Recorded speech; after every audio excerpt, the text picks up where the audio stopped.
Before the video starts, I just want to say I have an Instagram that you can follow. I do post my cat on there, some memes, and some other stuff too, so if you're interested in that kind of shit, go follow me. Alright, thanks.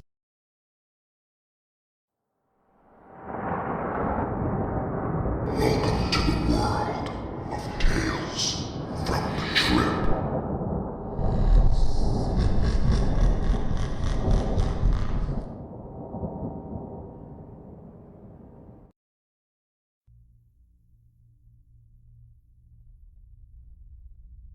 Before this video starts, there is a trigger warning for people who are sensitive to suicide. This story includes talk of it and contemplation, and almost completing it too. So if you are triggered by that kind of material, please don't watch this video. Thank you.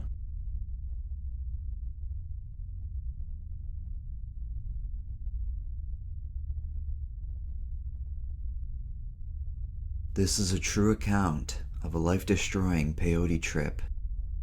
I've given as much detail as I am comfortable with, and retold the story with the best accuracy possible. I'd been going to Native American peyote ceremonies for a few years. At first, I only went once or twice a year, but last year, I became very active in the Native American church.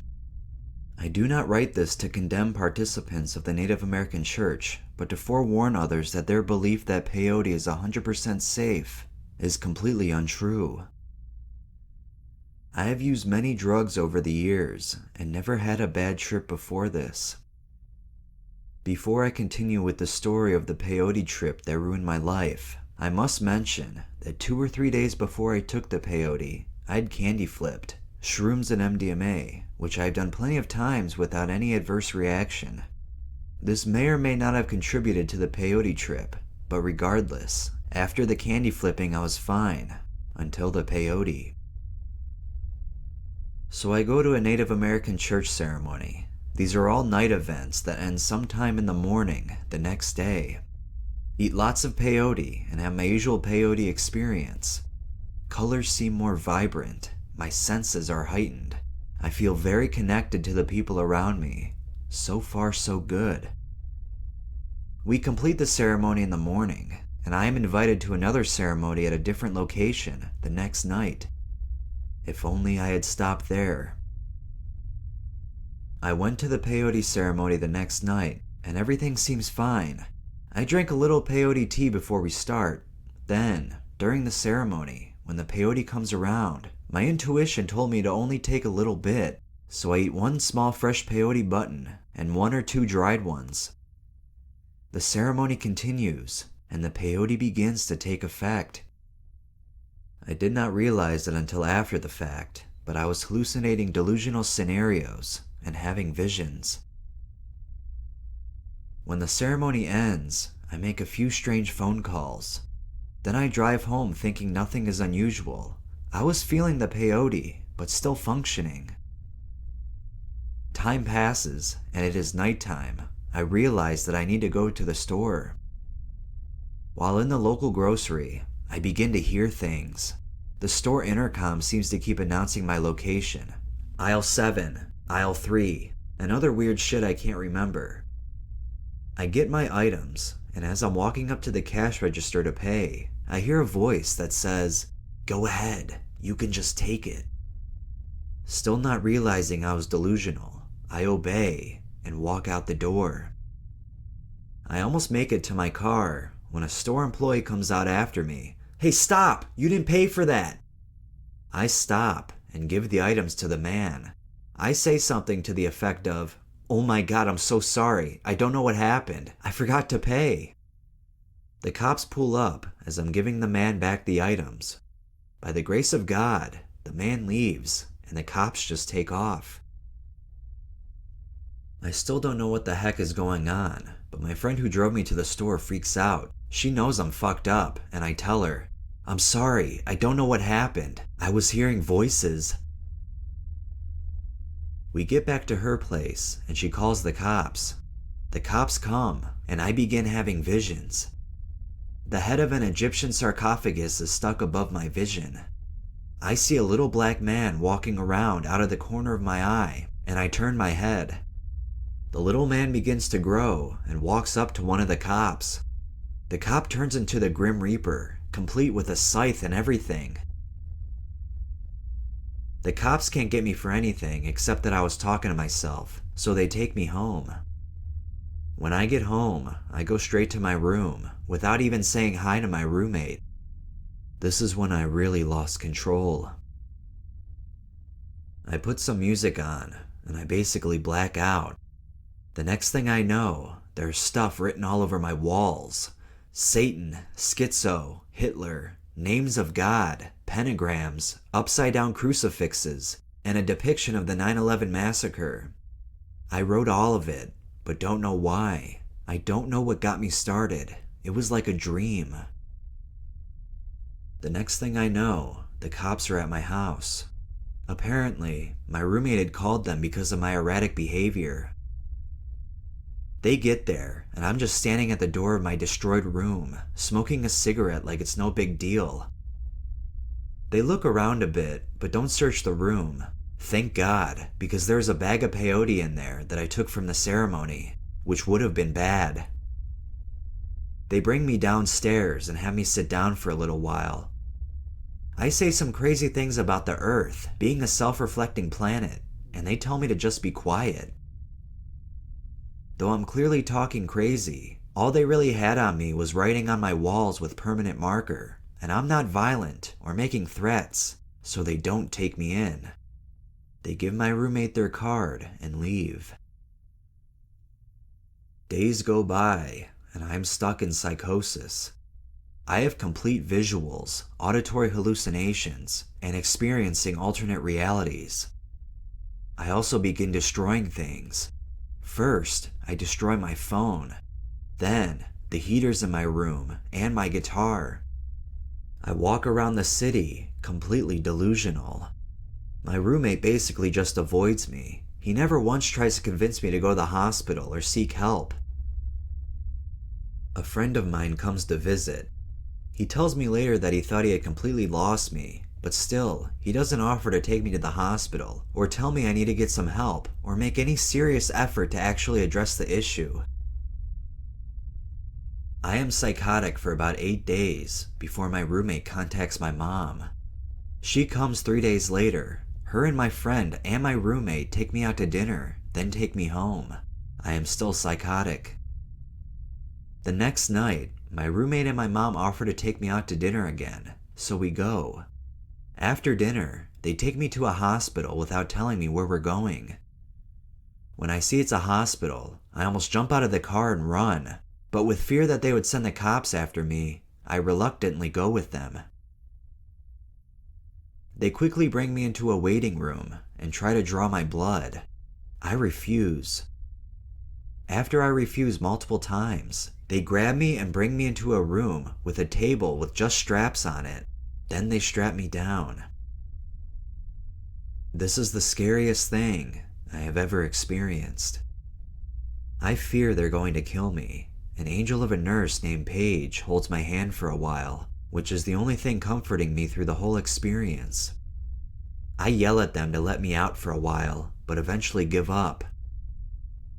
After a very long time, someone finally comes in and begins to remove the restraints. Finally, they let me get up and walk out of the room. When I got out of the room, I yelled at all the fucking doctors and nurses staring at me, probably like 30 of them. So to my horror, they grab my ass and strap me to the table again. I lay on the table, expecting death, and I just close my eyes and give up. From that point on, I have no memory for the next week and a half, except being very mad at my mom because she keeps visiting me in the hospital and angering me. I asked the hospital not to allow her to visit me anymore, but they refuse. My mom calls a court investigator and gets legal guardianship of me while I'm in the mental hospital. I forgot what it was like to be out of the hospital. It was so horrific to be locked up in there, and you don't know why. And the asshole doctors just keep telling you you're not ready to leave yet, but won't explain why. They tell me that the only way they'll release me from the hospital is if I go back and live with my mom, 3,000 miles across the country, and away from my 9-month-old daughter who was with her mom while all this happened. They give me no other options. There is a rehabilitation facility for people with mental problems in the city I was living in, where you live in a locked facility and slowly earn your rights back by not acting crazy. But the doctors do not give me this option. They say the only way I'll be released is if I fly across the country away from my daughter and away from my whole world and everything I care about. They tell me that if I'm released with my mom and I try to run away, they will call the sheriff on me. So basically, I have to go live somewhere with someone I hate, and if I don't stay at her house and follow all of her rules, they call the cops. So after over 3 weeks in the hospital, I am released on the condition that I have to move away and do everything my mom says, or they'll put me in jail. I am ready to die because I miss my daughter so much after 3 weeks of being away from her. I am released. The next day, I go to my old apartment. Everything has been moved out of my room. We put it all in a storage unit and paint the room. My insurance will no longer cover me, so my mom makes me get rid of my car. And because she has been granted legal guardianship, I can't do anything about it. I fly back to my mom's house with her. My mom doesn't let me leave the house. She does not let me contact my old friends. She doesn't let me sign on the computer or chat with friends online or anything. She will not let me look for a job. She won't let me go to the bar or have a drink. She tells me she intends to search any friends that come visit me for drugs and says if they are allowed to come over, she will be present at all times. Taking a parent from their child is cruel and an unusual punishment. After about a month of increasingly deepening depression, I begin to talk about wanting to kill myself a lot. My mom takes me to the doctor and they give me Prozac under the condition that I go to their psychiatrist next week. I go to the psychiatrist and admit that I had thoughts of suicide.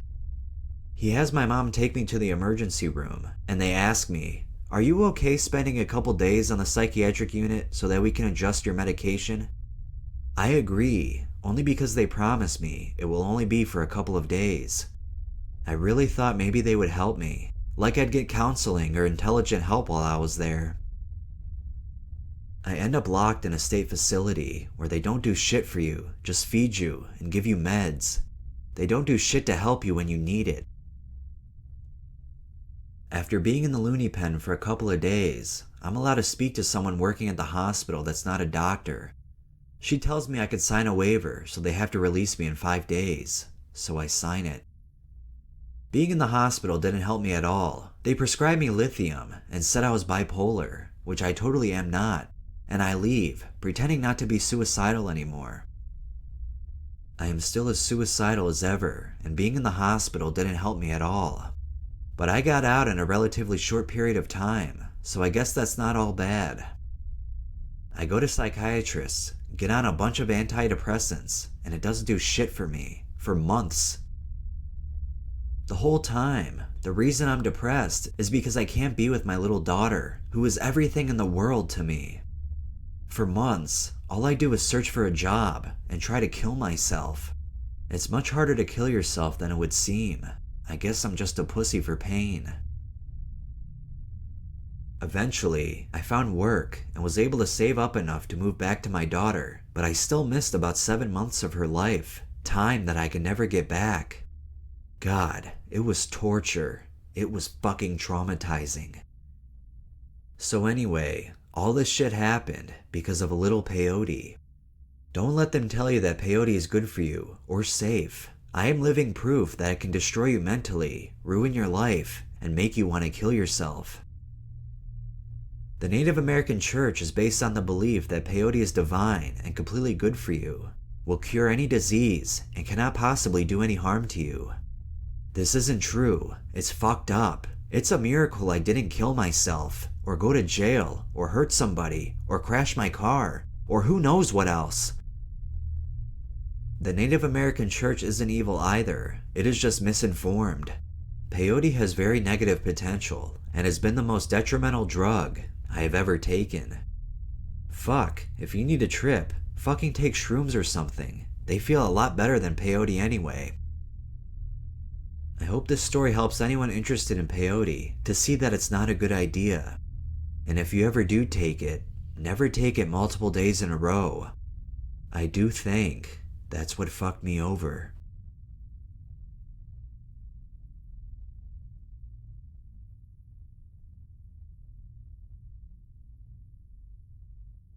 In 2014, I was much younger and much dumber. I had only ever smoked some green when I got interested in LSD pretty quickly and saw mostly good tales about it online. I eventually found someone in my school who said they could get it. I ended up trading some Vyvanse pills I was prescribed at the time and took daily for 4 tabs of what I was told was LSD. It actually turned out to be, most likely, some derivative of NBOMe. I took this stuff twice. The first time was a test trip. I believe I had taken Vyvanse like I normally would in the morning. Then as it started to get dark, I took a single paper tab. I was not really alone, as I had an internet friend who could help me on a video call for most of the experience, acting as a trip sitter that wasn't physically there. The first trip seemed mind-blowing, of course, for a first-timer, but also uneventful and somewhat what I was anticipating. The walls melted and shifted. I experienced infinity in some loops, but it was all fairly pleasant until the sun came up, and so did the come down. I was kinda worried I would be in a trippy state forever now, and I just wanted it to end as the come down was extremely slow and I kept feeling like it was coming back. I skipped sleep until the next night, and then I was fine after that. About a month later, I convinced a friend to take some with me. I took Vyvanse in the early afternoon. The thought behind doing this was that the ADHD medication was going to keep me fully awake until we were ready to drop the tabs as the night started. I planned on taking 2 tabs this time, which would end up being the biggest mistake of my life. My buddy took 1 hit, and I took 2 as the sun was going down. We sat by my computer, watching music videos, waiting for the come-up. It was only about 30 minutes before I got this tinge of anxiety and nervousness, but I tried to forget about it and focused on having a good time with my friend. I couldn't forget about it. It kept coming back in waves, harsher every single time. The next 20 minutes, I was stuck in my head, worried about this anxiety I couldn't get rid of, but not worried enough to speak up. Meanwhile, the feeling was just getting more intense and slowly turned into dread. I could see a darkness in my peripherals, and it felt like it was trying to encroach on me. All I felt was pure dread and fear, but I truly knew something was wrong when I tried to scream, because this feeling suddenly became way too intense. I heard myself scream before I thought to do it. In a distorted wave, the scream seemed to happen several moments before I actually did it, like the action was bubbling up through the universe before it manifested in reality. And when it finally hit the physical world, it felt like a ghostly semi-truck passed through the room, but hit me. This knocked me out of the weird stuck-in-my-head feeling, and I stood up and said with the most dire tone I could muster to my friend, "This isn't right. I really don't feel good right now." At this point, my friend was not having the same experience, so he did not fully understand. He said, "Bro, what the hell? Calm down. It's all right." But in that exact moment, it was most certainly not all right, because as soon as he said that, all of reality was swept away from me. From this point on, any recollection of reality has been told to me afterwards and has been filled into the spaces I believe it goes. I was in another world for this ride, and I have been informed that after this point, I was in full manic mode in the physical world, running, thrashing around, yelling, saying things I would never say in my waking life. In a single moment, I lost all sense of my physical body. It felt as if I was liquid, being blended and shredded while flying through the void at 1,000,000 miles per hour. It was dark. I only felt fear and confusion and a sense of not knowing anything, not even myself. During this first part, every once in a while, my consciousness would piece itself together for just a moment, just long enough for me to assess what was going on and think a sentence before being ripped apart again. The first time, I thought, "Oh no, I messed up." Second time I thought, "Oh wow, I'm dying for real." The third time I thought, "Why would someone do this?" Meaning, why would this chemical be produced and given to people? Then I thought, no matter what happens, I want to try to remember this. There are various other instances of this experience before the actual visuals set in. The first thing I saw was the profile of the face of what I can only describe as a gigantic cosmic entity. Its face repeated in a fractal that took up my entire visual field. It was looking directly at me with a single eye, and all I could feel was hatred and malice coming from it. It had colors of red, black, and orange, gave off a vibe of war and burning flesh, and its visible features were very sharp and jagged. This entity made it very clear it wanted to cause harm before doing the soul shredder thing again for what felt like eternity, when eventually I felt a shift in the experience. Next thing I knew, it feels like I'm strapped in a minecart on a track that went straight up and down, and it was speeding straight down. At the bottom, I saw the face again, but almost like a static 2D image. It was like I was speeding for a brick wall, and we all know what happens if you hit a brick wall at high speed. At the very last moment, the cart flipped on the track to face up, but kept every bit of speed. At the top of the track, I saw a beautiful fractal in purple, blue, and white. As I got closer, I noticed that within each section of the fractal, I could see the physical world. As I got closer, I realized that each section of the fractal appeared to be the perspective of a living being. I remember getting lost in a few of the perspectives for a short time before being ripped away and right back into the minecart going down. This minecart experience felt like it went on forever.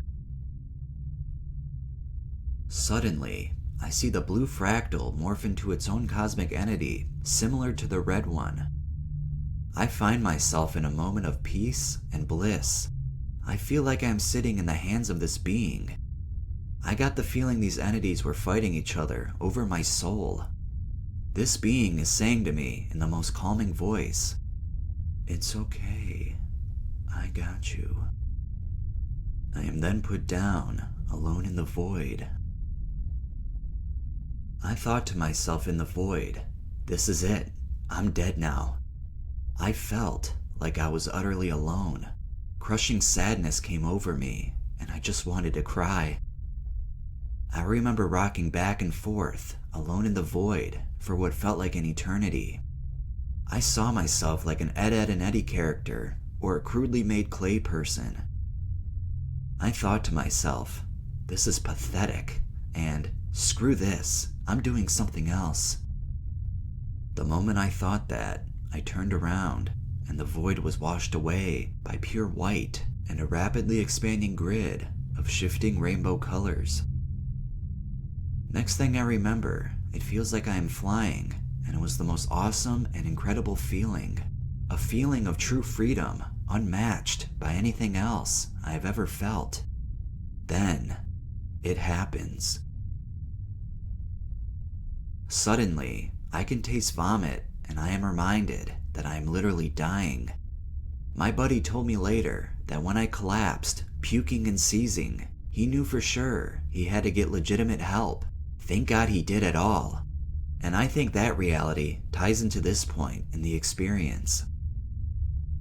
When I tasted the vomit, a repeating pattern of my own face, puking out over and over again, stretched out forever with a red-orange color. This pattern morphed into a path on the ground that I found myself walking down.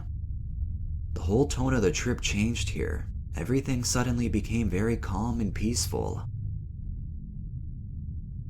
Time was irrelevant at this point. I walked this path for a long time, and just a single moment at the same time. Eventually, the path ended of what appeared to be a waterfall of pure black water. I estimate it to be about 300 feet high and as far along in both directions as I could see, and it was seemingly suspended by nothing. I stopped right at the edge, and I barely touched it with the tips of my fingers. Instantly, my whole being was separated from the concept of form and separation, transported to what seemed like a void, but at the same time it was full, and the potential was infinite. It was the most peaceful and calming experience, even after all that chaos and fear. There was no feeling of the physical body or the normal ticking away of the heart and mind. The moment I realized that this space reacts instantly and directly to your thoughts and state of mind, I was pulled back out to the path and the waterfall. I heard a female's voice. It said, "This is your choice. Many people walk this path, and there is nothing wrong with it. It is just another choice." I knew instantly that the choice was to rather live or to die. I only considered it for a split second when I said, and I quote, "Nah, I got shit to do." I turned around and the path flipped to blue. I walked in this direction for an unknown amount of time when I came across a huge, pure white orb floating just above the path and seemed to be at least 20 feet wide. I touched the orb and instantly merged with it. I felt like I dropped back into this dimension and became one with all things in this universe. Then, nothing. I was in a coma for multiple days, and I remember having dreams, but I can't remember anything about them. I woke up in the intensive care unit. Multiple doctors said they had no idea how I survived. I had extensive kidney damage and nerve damage in my legs. I had to relearn how to walk. My family and doctors thought it was an attempted suicide, but that's not really something I would do. I had a pretty good attitude about it. When they informed me I nearly died, my response was, "Sick," which didn't get the best response from the doctors, who at the time I didn't know assumed it was a purposeful attempt to kill myself. I was on my feet within a week. The doctors said I'll never do sports, and I had to go through physical therapy, but I was back on a skateboard within the next year.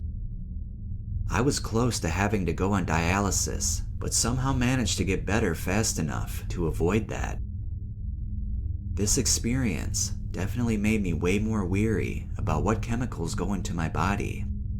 Never underestimate a little tab of paper. It could easily be life-changing, and not in a way you expect. I am glad to be here today. I hope someone can learn something from my experience. Every time I retell this story, it is impossible to get all the details, so if anyone has any questions, feel free to reply or DM me about it. Thank you for reading, and stay safe out there.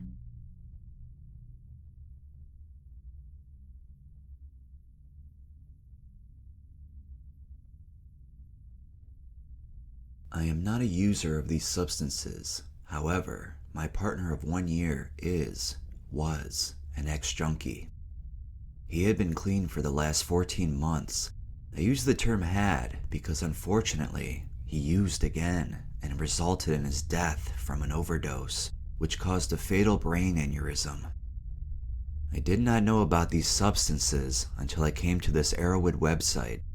I am now much more informed than ever before and can recognize many of the symptoms described by other users and their experiences.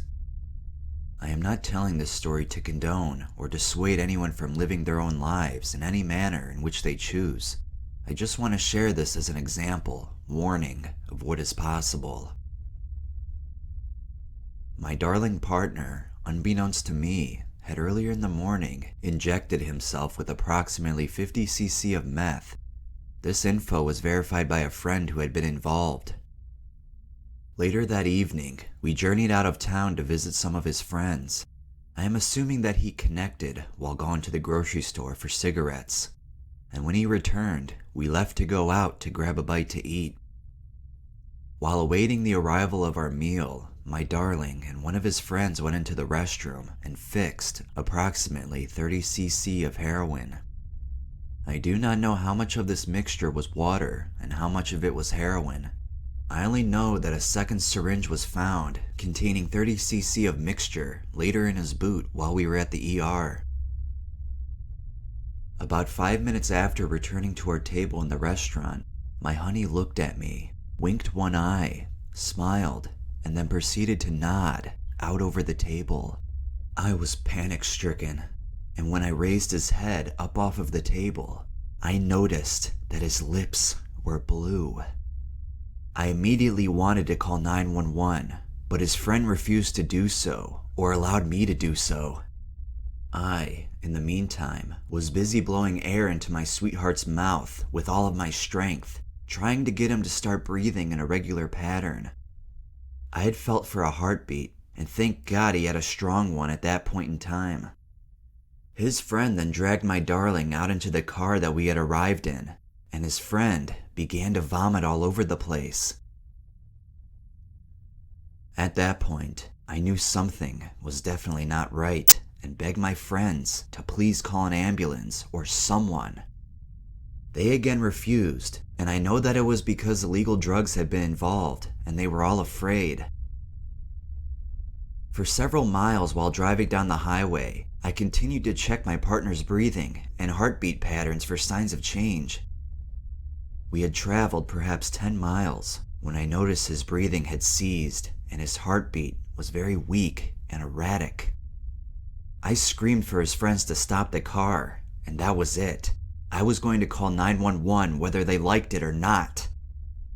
I kicked open the back door of the car and pulled my sweetheart out into the parking lot of a gas station, which was not an easy thing to do considering I only weigh 120 pounds, and proceeded to strip off his shirt and boots so that I could begin CPR more properly. On and off during the procedure, my partner kept vomiting, and so I kept having to stop the CPR to roll him over onto his side so that he did not choke on any of the vomit. It was an agonizing time while waiting the arrival of the ambulance. I kept alternating between screaming out to God to save him and trying desperately to perform CPR correctly. By the time they did arrive, my darling was not breathing on his own, and his lips and hands were turning the most frightening color of pale blue. The trip to the hospital was sheer agony for me, knowing that things were not going very well at all in the back of that ambulance. By the time we arrived at the ER, my darling was still not breathing on his own. By the way, the paramedics had administered 2 doses of Narcan to reverse the OD of the heroin. Always be honest with the medical personnel at this point. It could save a loved one's life. It didn't look like he was going to make it out of that ER alive. 45 minutes after arriving at the ER, the doctor had the unfortunate task of informing me that my loved one had in fact suffered a fatal brain aneurysm from the drug overdose and was too damaged to undergo any kind of corrective surgery. In addition, after a CAT scan and MRI were performed, I was told that there was no brain activity left at all. My darling sweetheart was transferred to a CCU bed and kept on life support and medications throughout the night. It was the worst experience of my life. He had no other bodily functions except for a heartbeat. His brain began to swell as a result of the aneurysm, and body fluids began to leak out from every orifice. It was a losing battle to keep the fluid suctioned up from his precious body. By 10 o'clock the next morning, we knew that it was time to make a decision. One that will haunt me for the rest of my life. The love of my life, my soulmate, essentially was gone from me. Only a weak heartbeat remained. The ventilators and tubes were all removed from him, and I was allowed to hold him in my arms until his heart stopped beating.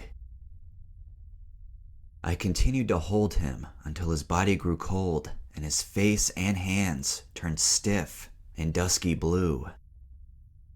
We had only begun a new life together, and now he was gone forever. All of our plans and dreams were gone without warning. I didn't even get a chance to tell him goodbye or that I loved him, because he never regained consciousness after he first nodded out at the restaurant. It has only been 2 weeks since my soulmate departed from this world, and this is the first time I have told this story to anyone. All I can say is, please be careful if you are using, and think of the people around you who love you and care for you. My darling lost his battle with addiction in the most horrible of ways, and I am left alone in the darkness without my shining light.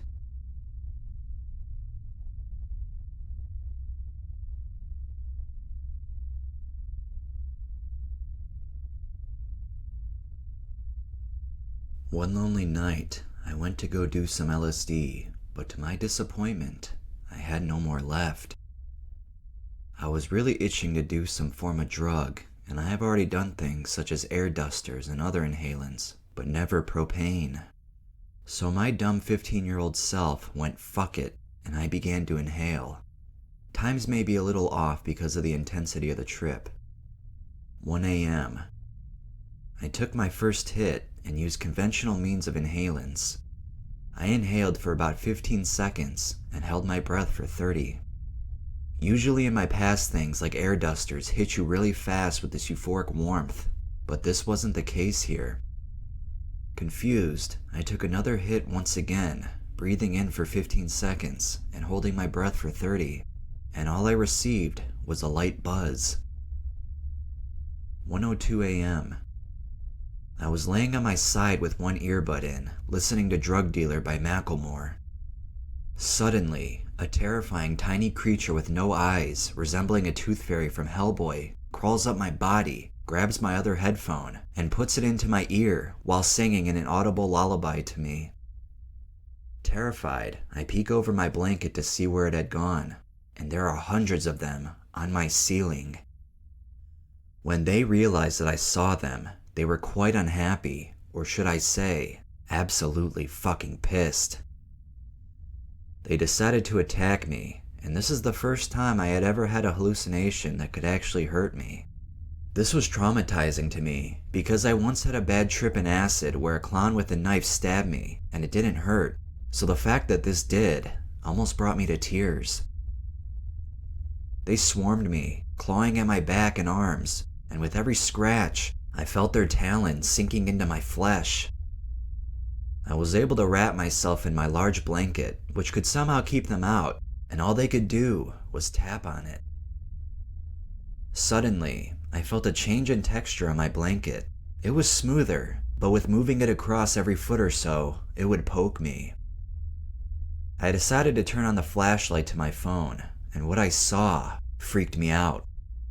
My blanket had turned into human skin, stitched together with teeth sticking out of it. And at that point, I was done.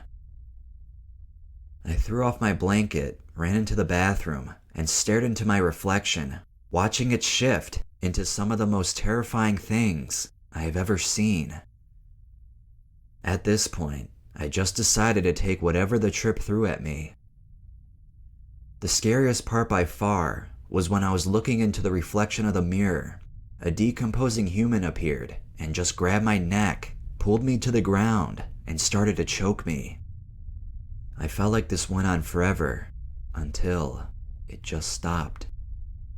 I looked around, and nothing was happening, and I crawled into my empty tub and started to cry.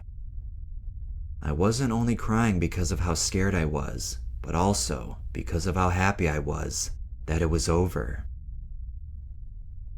I have never read a story like this, and didn't even know something of this magnitude was even possible by simply huffing propane. To this day, I still have flashbacks of the terror, and now I currently live with PTSD. But on the bright side, if you can even call it that, I always used to be a scared little bitch about everything and wouldn't even want to see horror movies. Now, nothing scares me, simply because nothing can compare to the hellish night.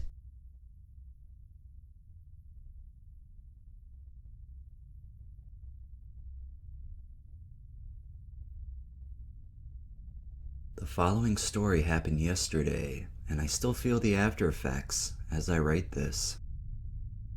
I'm a 17-year-old girl who drinks occasionally, and I used to smoke mersh every few days during the summer before school.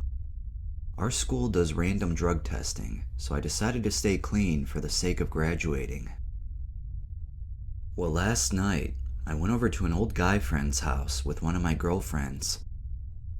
This guy's friend was sitting on the bed smoking a joint, and he offered us a hit, and my girlfriend declined. But I thought, what the hell? I'm graduating in 3 months. My boyfriend of 2 years just broke up with me, and I'm really stressed out. My friend said it wasn't a good idea, but she let me make one of the biggest mistakes of my life. The guy had told me it was chronic. I've never smoked it before, but my friends have, so I didn't think it would be much different. Right after I took the first hit, I coughed for about 5 minutes straight. It was a nasty cough too, and it hurt my chest. I was offered another hit, but declined because I was coughing, or else I would have gone for it. Everything was going fine afterwards, and I figured it would hit me later, and I would feel as if I was smoking mersh and drinking vodka. Well, probably about 15 minutes later, it hit me. It totally caught me off guard. Everything I saw slowed down, but time sped up. What felt like 5 minutes was really just a minute. I started getting antsy, and I would pick at my sweatshirt and twitch constantly. I tried to be casual about it, and I told them it was strong and asked what was in it. The guy told me that it was laced with PCP. Right then and there, I flipped out and got 10 times more anxious than I was before. They told me it was going to be fine and that it would wear off in 30 minutes. One of the guys gave me food to help me come down off of it, but it was only getting worse. I took the hit at about 11 p.m. and had to be home by 12. So we left around 11:30 and I had to be walked to the car. It was cold outside, but I couldn't feel the temperature. It felt like room temperature. I was doing okay in the car, still seeing things slowly, but I was thinking it was wearing off. I was very wrong.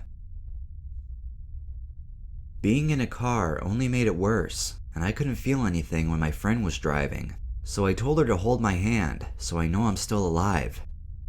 Never taking hard drugs before, I really thought I was going to die. Sometimes I get really antsy, then other times I would just have a blank stare at the road.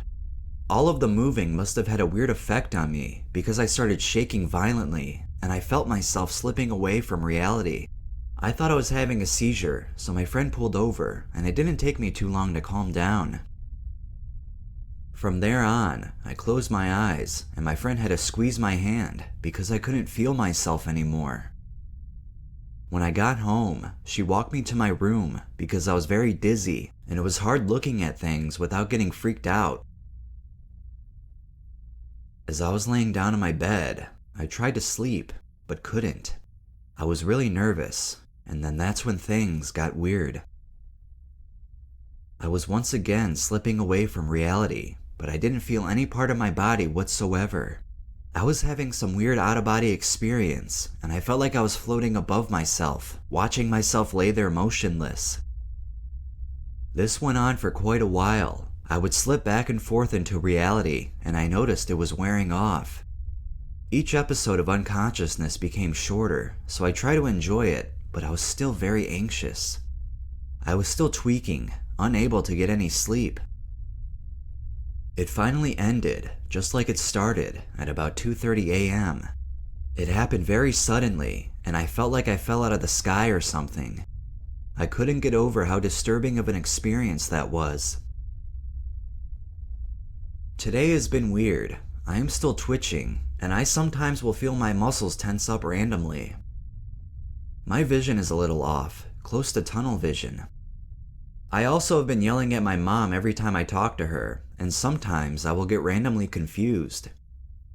That is definitely one experience I will never ever relive again.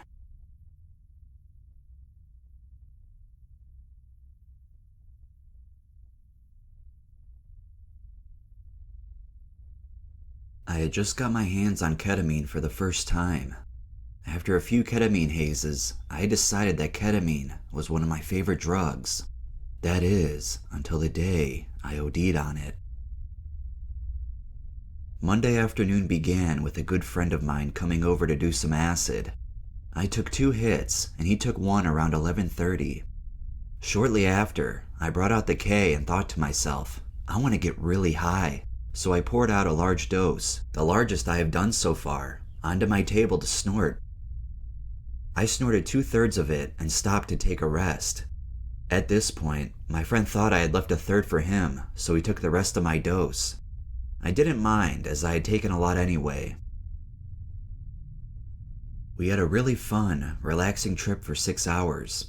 By this point, we have smoked a few joints and done a few whippets of nitrous. I'd also eaten a lot of sugar and drank a lot of water. At around 6 p.m., I was sitting in my sofa when I stood up to get something. As soon as I stood up, my whole body went numb, and I just dropped back onto the sofa. I couldn't move because I could barely stay conscious, and this made breathing difficult as well. I shouted to my friend, "Call the fucking ambulance now!" because I knew something had gone horribly wrong. I was buzzing like never before, my whole body. My senses of my physical body were jumbled, so I couldn't make out where my arms or legs were. I couldn't feel anything. At this point, I was taking very deep and fast breaths in a panic. After around 5 minutes of this, I started feeling normal again, so I kept reassuring myself not to panic. At this point, my mouth was very dry, so I stood up and drank some water. As soon as the water went down my throat, my heart started beating extremely fast. My friend then told me that I shouldn't eat or drink anything from the other room, as he was on the phone speaking with the 999 operator. What a bad timing. Why couldn't he have told me that 1 minute before? I dropped back down on the sofa and looked down at my hands. To my horror, all the muscles in my body had tightened. Speaking was hard now, as my mouth wouldn't allow me to talk properly. By this point, I really started freaking out, as I had lost all my senses in my body. My muscles were all tightened, my heart was beating abnormally fast, and my body was buzzing like mad. By around 6:30 p.m., I was convinced that my body would not be able to survive the shock of excessive drugs, sugar, and water. I get the horrible feeling that I am seconds away from death. What's even worse is the overwhelming buzzing of my body got worse, and breathing became even more difficult. I knew my friend was qualified in first aid and CPR. I remember telling him something along the lines of, "You know CPR, just keep me alive." I was begging God, wishing not to die, not at the age of 19, not from a drug overdose. And here I am, my body buzzing more and more by the second. I am getting worse. I am going to die. Being on LSD at the time definitely didn't help. It made all these negative feelings extremely negative, and when I would say to myself, "I'm going to die," my heart would start beating really fast. A horrible feeling of adrenaline kicks in as I take deep breaths, sitting absolutely still and praying.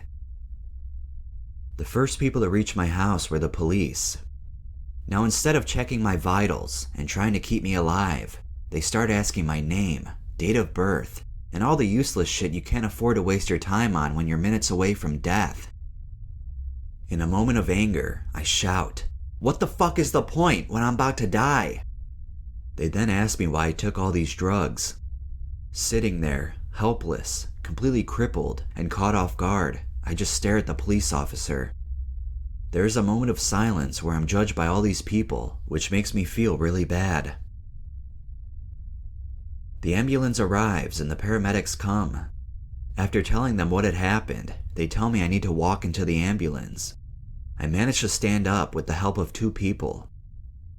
Completely disoriented, I step outside my house and into the back of the ambulance. My vision is so fucked, I can't see anything beyond 2 meters. I also have double vision. The ambulance heads towards the hospital, and by now, I've realized that my senses are getting worse and the buzzing is getting heavier as breathing becomes even harder. I kept asking the paramedic, who was reading some charts, totally uninterested in caring for me, if I was going to die. Those people didn't reassure me at all, and at the time when negative thoughts would send my heart into a spasm or something, that was all I wanted to hear. I tell the paramedic that I may wet myself, as I didn't know if I could hold it in. We're now in the hospital and on a bed when the doctor gives me 2 pills to swallow and takes some blood. I urinate 600 milliliters. That's nearly 2 full Coke cans of urine. My brother arrives and I feel really bad, barely aware of my body, let alone what's happening around me. He was very heartbroken and disappointed after he heard that I nearly died from a drug overdose. My brother doesn't do drugs, and that made the whole situation even more awkward. The buzzing throughout my body kept getting worse, and now my double vision only enabled me to see about 1 meter in front of me, but it was too much effort, even keeping them open. In my disoriented state, I mumbled, "Oh, what a haze." Everything felt like a dream. Blood results came back clean, and I stayed in the hospital for a few hours, just basically waited the trip out. I've decided that, even though ketamine is one of my favorite drugs, I won't be touching it anymore, because the margin for error is just too great. Also, during the times where I convinced myself I was about to die, all I could hear in the back of my head was the sweet melodic guitar riff from Intention on Tool's 10,000 Days album. That song now has a great meaning to me.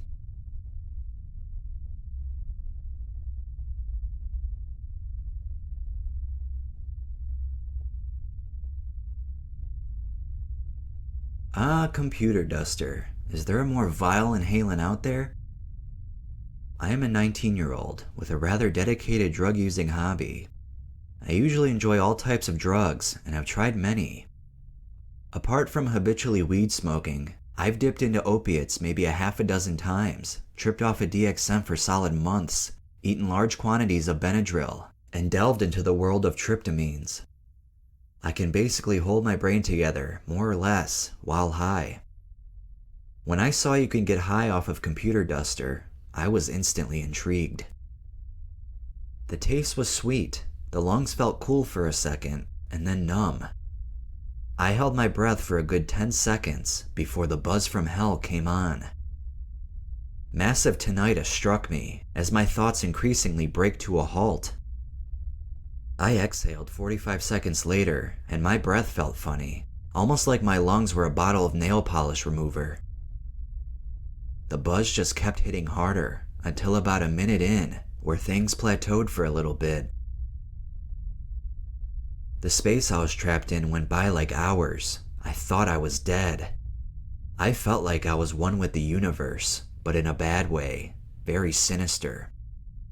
I was an insignificant speck that was doomed to view the universe from afar for eons until everything implodes on itself, at which point there will be blackness, but still a conscious mind. When I mentally hit the blackness, I kept counting to 3 and beat with my tinnitus, and feeling doomed because the universal language of math was stunted at 3, and therefore reality was put into suspended animation.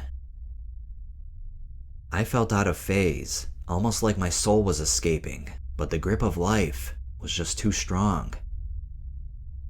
After coming down, all I thought about was how interestingly weird the whole thing was.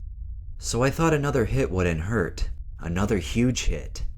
Big mistake. Back into the void I leaped. Scared and far from my home, I vowed to never touch this gas again.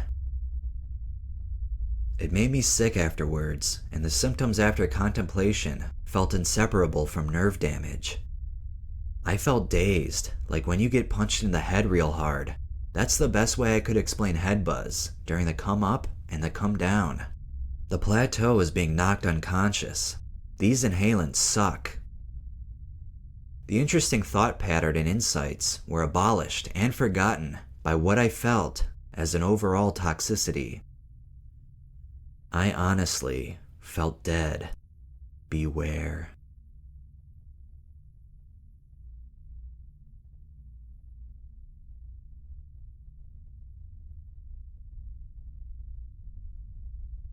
So I've been smoking pretty heavily for the past 5 years.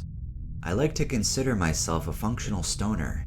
Yeah, I get high, but I'm pretty responsible and get all of my shit done. I just recently graduated college and was just taking a year off, working while applying to grad school. So I went out one night with a coworker to see a movie and go to some hookah lounge to chill. She had never tried weed before, so I offered to let her try some, and she said sure. I had a small one-hitter and a packet of some herbal spice blend that imitates cannabis. I would have gotten the real thing, but I didn't know the area well at all. So we both take a few hits before going to the movie. She said she didn't feel anything after hitting it a couple times. We went to go buy her tickets. We used one of those electronic ticket dispensers. I let her pick the movie, and she picked Love and Other Drugs. I went ahead and got my ticket and waited for her to get hers. She told me she didn't feel anything from the smoke, but she was acting funny on the ticket machine. It was a touchscreen, and she kept moving her finger around, watching the arrow follow. She did this for about 3 minutes.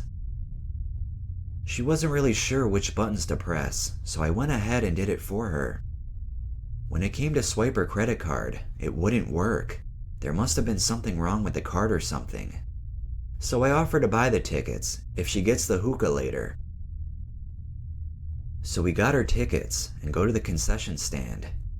I buy a bottle of water and she gets nachos. We go to the movie. It lasted about 2 hours. It was basically about some sales dude who reps for Viagra and Zoloft, who falls in love with some Nympho Parkinson's chick. She was really hot, but the movie was just alright. I'd give it a 6 out of 10. So after the movie, we smoke a little in the car and then drive over to the hookah place and take a few more hits. We're parked behind the hookah bar and we can hear the loud techno music pretty well. So far, we've had a pretty good time, just being our goofy selves. She's like dancing in her own world. So this is where the night turns. Out of nowhere, as if a switch was flipped, she starts freaking out. That song Black and Yellow was on, and it kept going, black and yellow, black and yellow, black and yellow, black and yellow, and some graffiti on the wall in front of us kept freaking her out. She kept saying that she was really scared and felt like she was falling. At this point, I was like, what the fuck is going on? I did not expect something like this to happen. I tried comforting her and kept trying to get her to calm down and breathe regularly. At this point, she basically curled up into a ball and kept talking about how scared of her parents she was. Then soon after, she totally lost me when she started speaking her native language, Arabic. I'm trying to calm her down in English, and she's freaking out and praising Allah in Arabic. What the fuck am I even supposed to do here? So by now, I've decided it's probably not the best to take her inside to the hookah lounge because she's too fucked up. She's not even being herself at this point. Her entire demeanor and tone of voice has changed. It's like she was possessed or something. I can't even put it into words. She stepped outside of the car and started walking away. She got to the grass and started lying on the ground, praying to Allah. There are people walking by, asking us if everything is alright. I'm just like, yeah, everything's cool. She finally gets up and talks to me for a bit. She says she's not feeling well and that she wants to go home. I said I'd gladly take her back but she's gonna have to get a hold of herself and cooperate with me on the drive back. So I finally get her into the car, and she immediately passed out in the passenger seat. While driving, I forget to make a turn and end up in a really crowded downtown area where everyone is partying and the traffic is jammed up and I'm going like 5 miles an hour. I finally get out of the traffic, and the moment I get on the highway, she starts to vomit. I seriously just got this new car yesterday. Luckily, I had a plastic bag up front, and she threw up directly into that instead of all over my interior. I stopped at the next exit and threw the vomit bag away and cleaned her up a bit. After that, we got back on the highway, and I took her back to the parking lot where her car was. I knew I couldn't just leave her to drive, so I just sat in my car with her and waited until she woke up or started to feel better. I must have waited about 45 minutes in my car with her until she finally felt the need to vomit again. I managed to open her side of the car door, and she vomited outside of it. I stepped outside and held her hair as she did this. This is all happening with another car full of passengers right next to us watching this all unfold. They ask if she's alright, and I said she'll be fine. She just needs to vomit it up. Oh, alright, just take care of her and take her home. And I said, trust me, I'm already on it. So now, she feels like going for a walk, and she asked me to walk with her. We walk around the parking lot for a while, then to her car. She has been totally unresponsive to anything I've been saying since her initial freakout. She lies down on the back seat, and I sit up front, just chilling till it feels better. I must have sat there like another 30 minutes until she finally said she felt good enough to go home. So I took her in my car and drove her home. We were like 50 feet away from her house when she had the urge to vomit again. So I opened the door again in the nick of time and waited for her to be done. Finally, I dropped her off at home and told her to get a good night's rest and that she'll feel back to normal tomorrow morning. After all of that, the night was finally over. Out of all the smoke sessions I've ever had in my life, this was probably the worst. I've never seen anyone freak out like she did. The entire time, I felt like God was testing me to see how I would respond to such an unexpected situation. No matter how bad she got, I always managed to keep my head above the water and take care of her the best way possible while keeping my brand new car from getting damaged. I've had some bad trips before too, but this was like straight out of a movie. I couldn't believe how badly she freaked out. I do take some responsibility for this, regardless if she kept wanting to try more. I should have realized that it was a lot for a person of her size. She didn't feel anything at all, then randomly, she felt it all at once, and it overwhelmed her. I've learned my lesson, but this is gonna be kind of funny when I look back on this.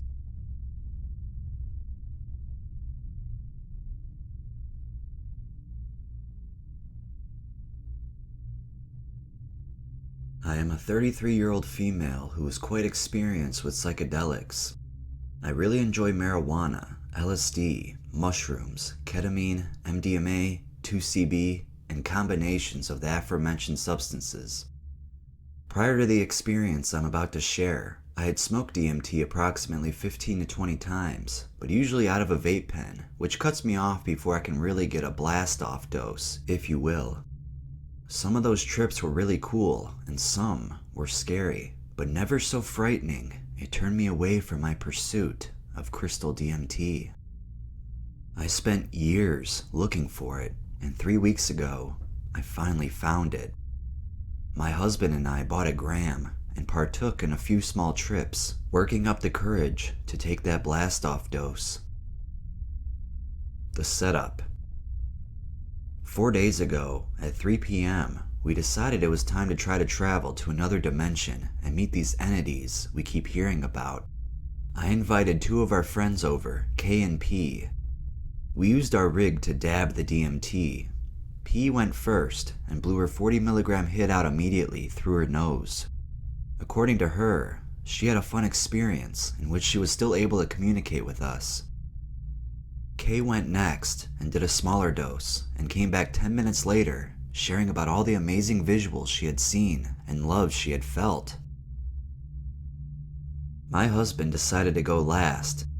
So, finally, the moment I had waited for, it was my turn. My husband got the rig ready and poured in 40 milligrams of the Dimitri. I inhaled it all and laid back on the couch. Some Grammatic song was playing, I cannot remember which. As I held in the smoke, I closed my eyes and began to see hazy, dull colors and patterns. I thought to myself, this isn't really working, and let the smoke out.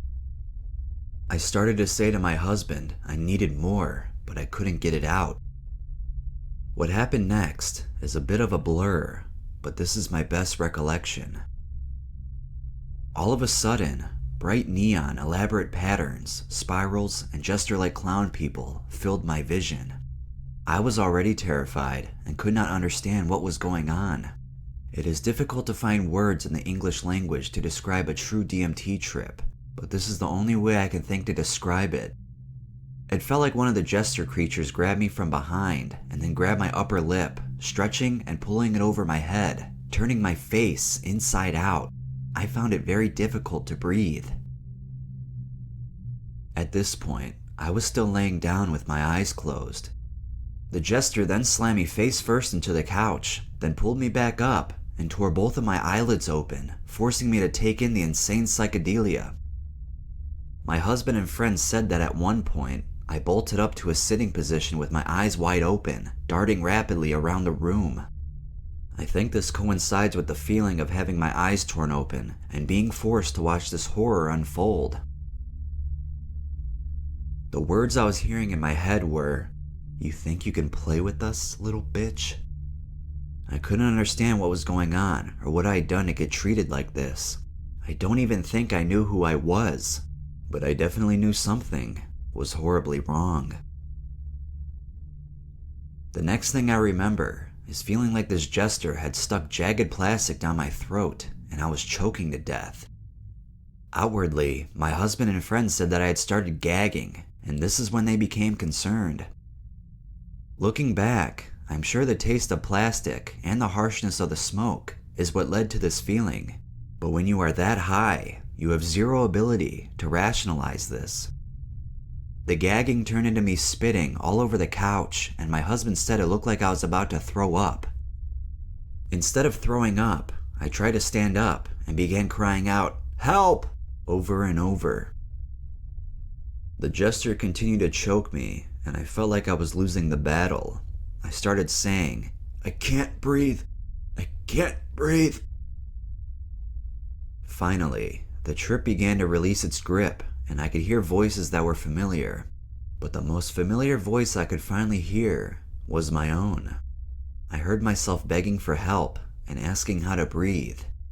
My husband said I even said, "Help me, you guys," and he said that I notified him that I was coming back because I had some concept that my loved ones were there. I slowly came out of it, and as I was coming back, that jester character was surrounded by beautiful colors and patterns, and he was kind of dancing and smiling and laughing, saying, "Come again, little girl, we'll be waiting," and other eerie stuff like that. When I finally completely came to, I saw 3 very scared people surrounding me, rubbing my back, telling me I was okay and that I was safe. I had no idea why they were telling me this, and I turned to my husband and said, "What's going on? What's happening to me?" He replied, "Babe, you did DMT." I began to cry. The whole experience was only about 5 minutes, possibly less, which is short, even for DMT. It felt like a lifetime. The aftermath. It is 4 days later. The trip is very difficult to remember visually, but the feelings are not. I could still feel that jagged plastic in my throat. I'm assuming I must have burned it or something. I still feel sick to my stomach. I still feel anxiety and fear. I had to leave work early the other day and beg my husband to leave work too because I was anxious and scared and felt like the only safe place for me in this world was with him. I sincerely feel traumatized. The main entity I saw was mean. He was maniacal, taunting, violent, and aggressive. I feel like I'm on the verge of a panic attack writing this out. My takeaways. When I started this, I said I wanted to warn others, and I don't mean about the intense hallucinations or entities. I have heard of horrible trips, and I didn't know it was possible, even likely. I guess I didn't realize it could ever be that aggressive of a hallucination. But hey, it's DMT. Anything can happen when you enter that realm. I was in that entity's world, and it had its way with me. What I really want people to be mindful of is that DMT can be physically dangerous. I always heard things like, you're so high you can't keep your eyes open and you can't move, you just lay there. Well, newsflash, I did both, and I could have hurt myself trying to stand up like that if my friends and husband had not been there. I didn't read about people almost choking or throwing up until I started to research it after my experience. And even then, there's not a lot of information on this side effect. Perhaps because it doesn't happen often, but it can happen. I would have a sitter, someone who can help you get sat back down or throw up safely. I won't ever touch this substance again, and I probably won't consume any form of psychedelic until I am able to integrate this experience.